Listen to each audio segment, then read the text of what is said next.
25%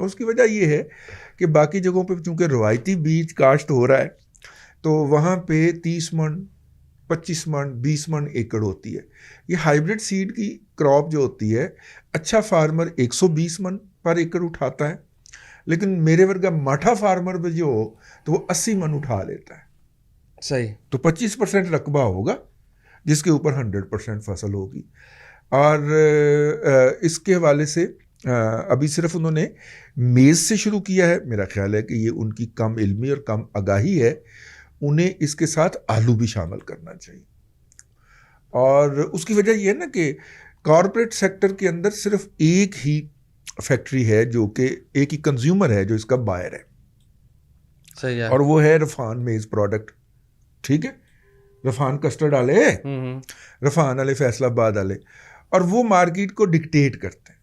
اگر صوبائی حکومتیں اور پنجاب حکومت خاص طور پہ اور سندھ حکومت اگر یہ پابندی لگا دیں کہ 1 سے 2% میز جو ہے وہ آٹے میں پیسی جائے گی تو اس کے 2 فائدے ہوں گے. ایک تو آپ کو 30% جو گندم کی کمی کا سامنا کرنا پڑے گا مستقبل قریب میں, وہ تھوڑا سا میٹ اپ ہو جائے گا. 1 2 3 5% آپ کہہ دیں کہ گندم کی جو فلور ملیں ہیں یہ اس کے اندر پیسا کریں گی, تو ایک تو ڈیمانڈ جنریٹ ہو جائے گی, رفان کی منوپلی ختم ہو جائے گی اس کے اوپر, اور تیسرا جو ہے کسان کو اچھے ریٹس مل جائیں گے.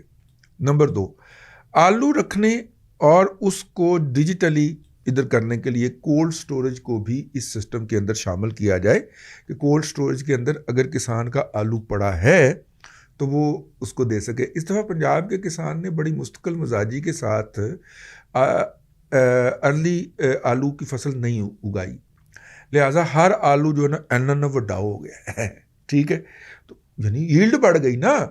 اب یہ ڈسپوز کرنا مسئلہ ہے, اور جب سارے لوگ مارکیٹ میں لے کے آئیں گے تو یہ آلو بہت سستا ہو جائے گا, کسان مارا جائے گا.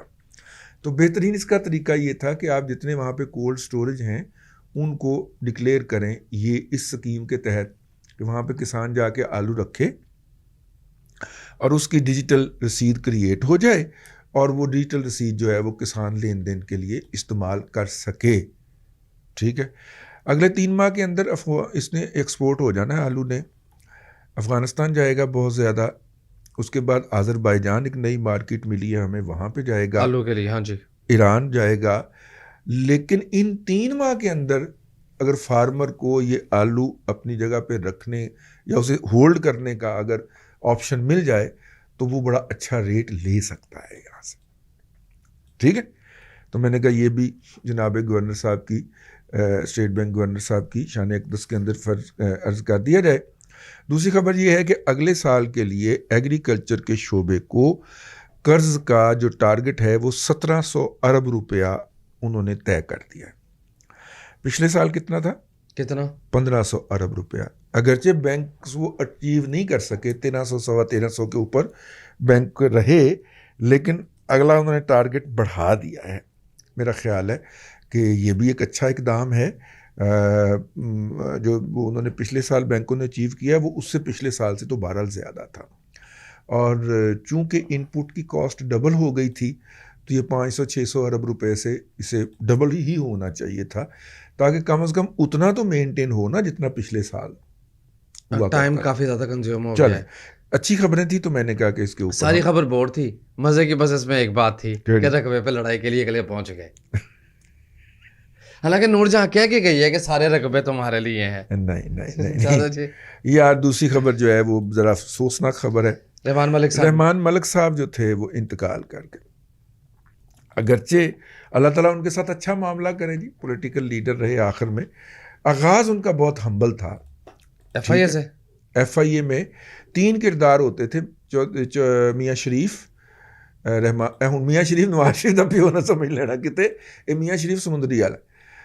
میاں شریف ان کی موت جو تھی وہ حادثے میں ہوئی تھی. رحمان ملک یہ بھی حادثہ ہی سمجھیں کیونکہ کووڈ کا شکار ہوئے ہیں. اور تیسرے جو ہیں وہ ریاض. ٹھیک ہے, ریاض ملک ہیں, ریاض بسرا نہ کہہ دینا, ریاض ملک یہ جو کیپٹل ٹی وی کے مالک ہیں نا, شبینہ ریاض ملک جن کی وائف تھیں ایم پی اے تھیں پنجاب اسمبلی کی, وہ تیسرا کریکٹر ہیں جی. ان 3 کریکٹروں کے بارے میں مشہور ہے کہ ان انہوں نے ہیومن سمگلنگ کے اندر نئی تاریخ رقم کی تھی. ٹھیک ہے, اور یہ اتنے کے فلدی رچ ہو گئے تھے کہ یہ کسی کو گفٹ میں مطلب ایویں تو نہیں نا, پھر ٹکٹاں مل دیاں ریزرو سیٹ دے اتنے شبینہ ریاض ملک میں, یہ جب گفٹ کرتے تھے تو یہ ہیروں کی بوریاں پریزنٹ کیا کرتے تھے. اچھا ہو تسی کی سمجھے. تو ریاض ملک صاحب جی اس پورے ریکٹ میں سے بن گئے. پھر اس کے نتیجے میں پاکستان کے اوپر PIA کے اوپر بہت ساری سینکشنز آئیں, اور یہ جو ہیومن سمگلنگ تھی وہ بندہ چڑھانا جہاز دے اتنے بندہ چڑھا دینا. آہو پھر کئی ملکوں نے ڈائریکٹ فلائٹس بند کیں جن کے اندر سر فہرست امریکہ ہے. کئی ملکوں نے چھوٹی ایئرپورٹوں کے اوپر ہماری فلائٹیں اتارنا شروع کر دی, اور اس کے پیچھے جو 3 کریکٹر تھے وہ میں نے آپ کو گن دیے ہیں. اللہ کے پاس پہنچ گئے, اللہ ان کے ساتھ اچھے معاملات کرے, لیکن بہت زیادہ کیا. کسی نے سیدھا رستہ ہی نہیں بتایا جی ہماری نسل کو ہے. اب دیکھیں نا, آسٹریلیا کے اندر نئی کیٹیگریز آئی ہیں. آسٹریلیا میں امیگریشن کی نئی کیٹیگریز آئی ہیں, 450 نئی کیٹیگریز آئی ہیں, اور 3 سے 8 مہینے کے اندر پوری لینڈنگ مکمل ہو جاتی ہے آسٹریلیا میں, اگر آپ ان کیٹیگریز کے اندر فال کرتے ہیں تو. پڑھیے, کھول کے دیکھیے اس کو, آفیشیل ویب سائٹ کو, تو آپ کو سیدھا رستہ مل جائے گا. لیکن لوگ بھی ہمارے شارٹ کٹ کے عادی ہیں, اور وہ شارٹ کٹ کی تلاش میں رہتے ہیں, اس کے لیے پیسے دیتے ہیں اور پھر لٹتے ہیں. مت لٹیے, زندگی کے اندر کوئی شارٹ کٹ نہیں ہوتا. قطن اس سے انسپائر نہ کیجیے. جس لیول پہ ہیں آپ اس سے نیچے چلے جائیں گے شارٹ کٹ کی تلاش کے اندر. کبھی شارٹ کٹ نہ تلاش کیجیے. زندگی ایک لمبا راستہ ہے, اس لیے لمبے راستے پہ آہستہ آہستہ چلنا شروع کر دیجیے. میں آپ کو لکھ کے دینے کو تیار ہوں کہ ایک دن آپ منزل پہ پہنچ جائیں گے. 2 نمبری کریں گے تو جس لیول پہ ہیں اس سے بھی پیچھے آ جائیں گے, جان کے لالے پڑ جائیں گے, اگلی نسلیں اڑ جائیں گی. اب آپ خبر جی خبریں پہ پڑھ لوں. اور شارٹ کٹ سے ظاہر ہے ہم نے دیکھا کہ ایک بندہ جو ہے وہ کھجل ہوا نا, پتہ ہے آپ کو اس بندے کا, کیڑے بندہ جو جیت کے پرائم منسٹر بن گیا آہو شارٹ کٹ سے, شارٹ کٹس, چین میں بھی ذلیل ہوا. آہو وہ اس پہ ہمارا یار وہ اکانومی. اچھا چلیں, اچھی خبریں سنتے رہیے. اس میں اتنا اکانومی کا ایشو ہے کہ روس نے پیسے کوئی نہیں دیتے. آگے چل. ایک بندہ لندن میں کھجل ہو رہا تھا جی. ہاں لندن میں تو نواز شریف ہی کھجل ہو رہا ہے. نہیں, جو نواز شریف سے ملنے پہنچا تھا. میں سنی ہی نہیں, لندن میں نواز شریف ہی کھجل ہو رہا ہے. اور قانون پہ مت رک گیا, کچھ نہیں ہوتا, بات کر لے. نہیں قطن نہیں, ویکا قانون نے کوئی ڈالیا نو کوئی بریکاں لا دیتی ہیں. یہ تو ہے. کالے ڈالے تو اپنی جگہ پہ موجود ہے نا. جی گزشتہ روز انٹرنیشنل مارکیٹ میں یار پیکا قانون اتنا شاہکار قانون تھا حکومت کا کہ اٹارنی جنرل نے اس کا دفاع کرنے سے انکار کر دیا. جی خبریں, اب صرف خبریں میں پڑھوں گا. ناظرین کا نام, گزشتہ روز انٹرنیشنل مارکیٹ میں کروڈ آئل $100 فی بیرل کے قریب پہنچ گیا. روس اور یوکرین تنازع کی جو حدت اور شدت تھی وہ بہت زیادہ انٹرنیشنل مارکیٹوں میں محسوس کی گئی. صرف آئل کی قیمتیں بڑھی, ادروائز دنیا بھر کی اسٹاک مارکیٹیں باشمول پاکستان اسٹاک مارکیٹ دباؤ میں آ گئی. اس سے پہلے جاپان اور آسٹریلیا کی مارکیٹیں گرنا شروع ہوئی. جب یورپ اوپن ہوا تو FTSE یعنی UK کی, فرانس کی CAC, جرمنی کی مارکیٹ, اور ڈے اینڈ تک ہم نے دیکھا کہ امریکی مارکیٹیں بھی بہت زیادہ پریشر میں آ گئی. کروڈ آئل البتہ 99.53 یا 54 ڈالر فی بیرل تک کو ٹچ کرنے کے بعد اب واپس آیا ہے. میں کچھ عرض کروں؟ جی ضرور. سامعین اکرام, دنیا کے اندر ڈکٹیٹر جو ہوتے ہیں ان کو بولنے کا بہت شوق ہوتا ہے. 4 گھنٹے کے انٹرویوز دیتے ہیں. آپ کو اگر یاد ہو تو مشرف صاحب جو تھے, ہم بھی اس وقت میڈیا میں ہوتے تھے, مین اسٹریم میڈیا کے اندر, ان کو بہت شوق تھا. اینکر بھی خاتون, وہ اپنے شوق, اپنی مرضی کی ڈیمانڈ کی, نہیں شوق والا بس ٹھیک بولا ہے, نہیں مرضی کی ڈیمانڈ کرتے تھے. مجھے یاد ہے کہ ان کا ایک انٹرویو تھا انٹرنیشنل ایک میڈیا ہاؤس کے لیے, نام نہیں بتاؤں گا. تو اس انٹرنیشنل میڈیا ہاؤس سے جناب جنرل صاحب نے بڑا, اور ان کا ابتدائی دن تھے 2001-2 کی بات ہے, تو انہوں نے کہا, انہوں نے باقاعدہ نام لے کے کہا کہ فلاں اینکر کو بھیجا جائے. ٹھیک ہے, تو جب انٹرویو ہو رہا تھا نا سامنے ہال میں اور لائیو جا رہا تھا, تو ظاہر ہے ہم نے تو سارے پری پروڈکشن کر کے اب پیچھے بیٹھ کے انجوائے کرنا. آخری سیٹ پہ میں اور ایک میرا دوست ہے, آج کل پاکستان کے لیڈنگ اینکرز میں شمار ہوتا ہے, تو وہ بیٹھے ہوئے, ہم دونوں پیچھے بیٹھے انجوائے کر رہے تھے. تو میں نے ان سے پوچھا اپنے دوست سے, وہ بھی شریف آدمی ہے, ٹھیک ہے, میں قسم کھا سکتا ہوں ان کے کریکٹر کی, تو میں نے کہا یار یہ اس اینکر کو ڈیمانڈ کر کے مشرف صاحب نے کہا کہ میرا یہ انٹرویو کرے گی پھر میں آپ کو انٹرویو دوں گا، تو اس میں ایسی کیا خاص بات ہو سکتی ہے؟ نہ یہ نامور ہے، ابھی اپنے پروفیشن کے ابتدا میں ہے، جونیئر اینکر کو یہ انٹرویو دے رہا ہے، تو اس میں کیا خاص بات ہو سکتی ہے؟ اس نے کہا وہ خاص بات دیکھنے کے لیے نا آپ کو مشرف کی آنکھ چاہیے۔ اچھا اللہ کی قسم مجھے بھی سمجھ نہیں آئی کہ اتنا کیا تھا کہ جناب باقاعدہ ڈیمانڈ کیا گیا، اور انہوں نے کہا کہ یار وہ جونیئر سی اینکر ہے اس سے ہم، میں نے کہا جی ڈیمانڈ وہی ادھر سے یہی ڈیمانڈ۔ تو خیر بات ان ڈکٹیٹرز کو بولنے کا بہت شوق ہوتا ہے، وہ 1 یا 2 گھنٹے کی وہ لائیو ٹرانسمیشن چلی تھی، مختلف پرائیویٹ اداروں کو کہہ کے اس کو سپانسر کروایا گیا تھا۔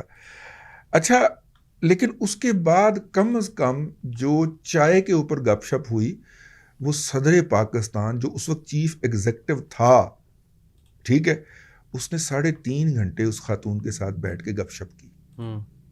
اسی تھک گئے بیٹھے بیٹھے، لیکن ظاہر پروٹوکول تو بیٹھنا تو تھا۔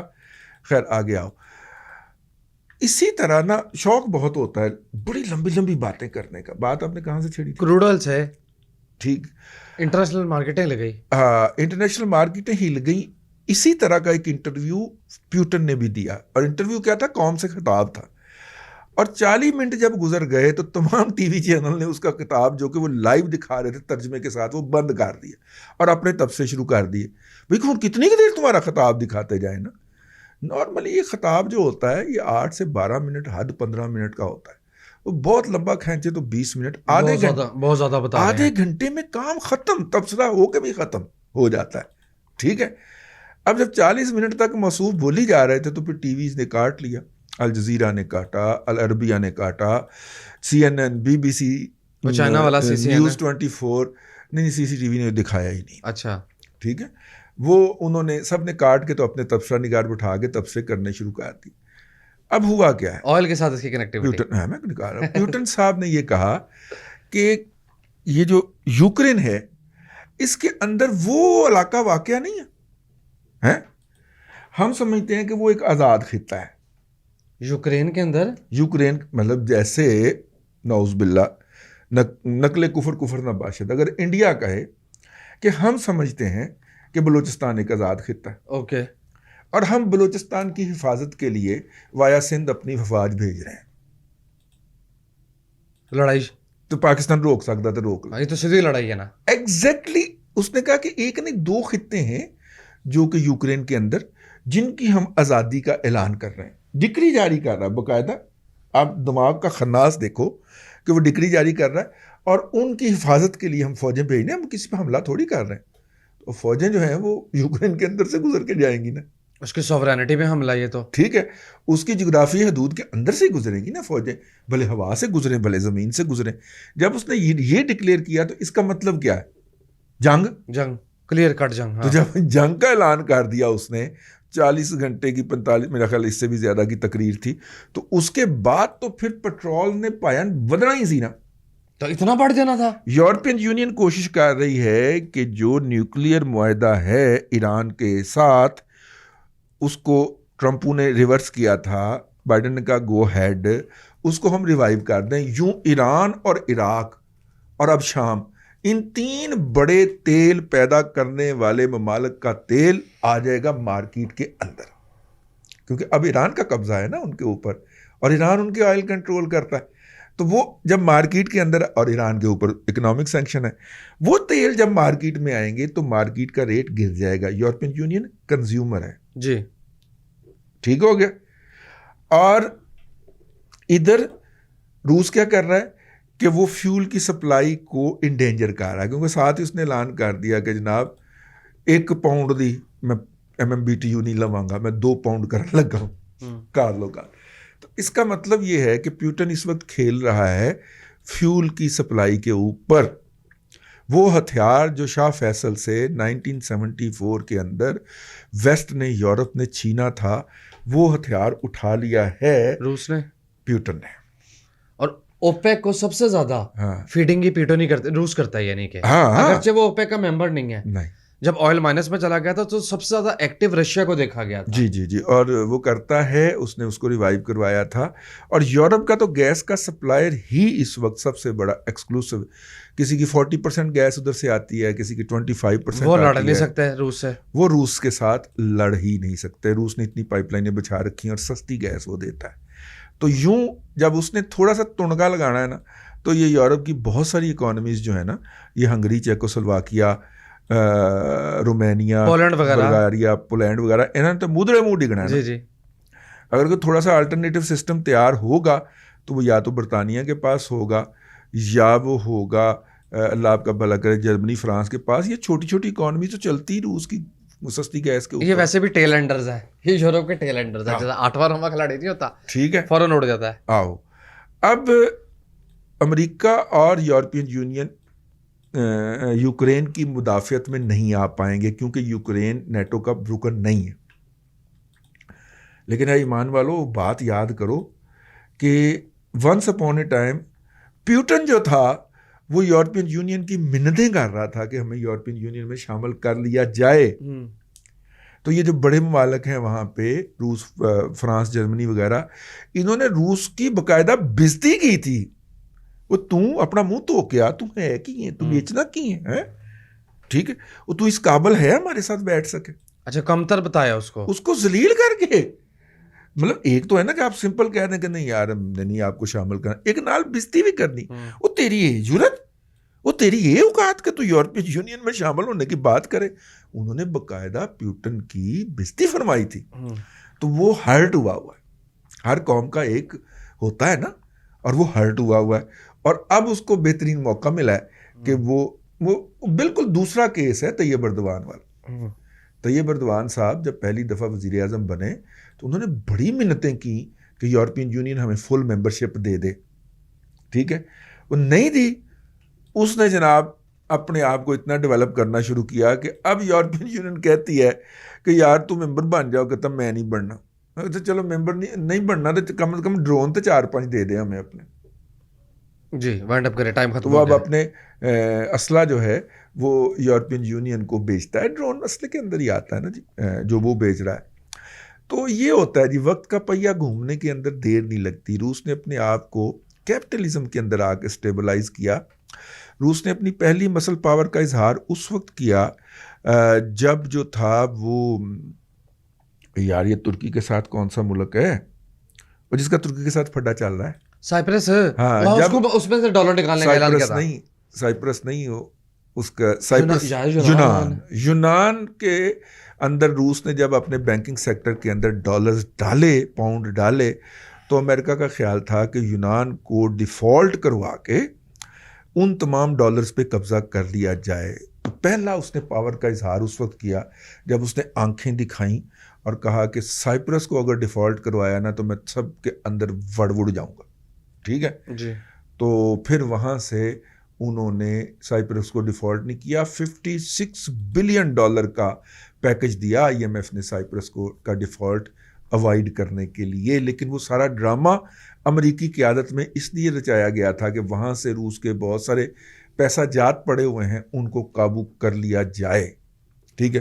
روس کی اس طرح کی بہت ساری سرمایہ کاریاں اپنے پاکستان میں بھی ہیں, خاص طور پہ جو اپنا جیز کے کسٹمر ہیں وہ سمجھے روس کے ہی کسٹمر, ٹھیک ہے. بہت ساری سرمایہ کاریاں ہیں اس کی, جس کو وہ اس طرح اوپنلی ڈکلیئر نہیں کرتا کیونکہ وہ اتنی کمائی کرتا ہے. اپنے لوگوں کو تو اس نے کچھ دینا نہیں ہے, وہاں پہ لوگ بہت حالت غربت میں رہتے ہیں. لیکن وہ سرمایہ کاریاں روس نے اس طرح کی اسٹریٹجک کر رکھی ہیں کیونکہ وہ کیپٹلزم کے ذریعے اس کا خیال ہے کہ وہ بھی دوسرے ممالک کے اندر انفلوئنس یا اثر پیدا کرے.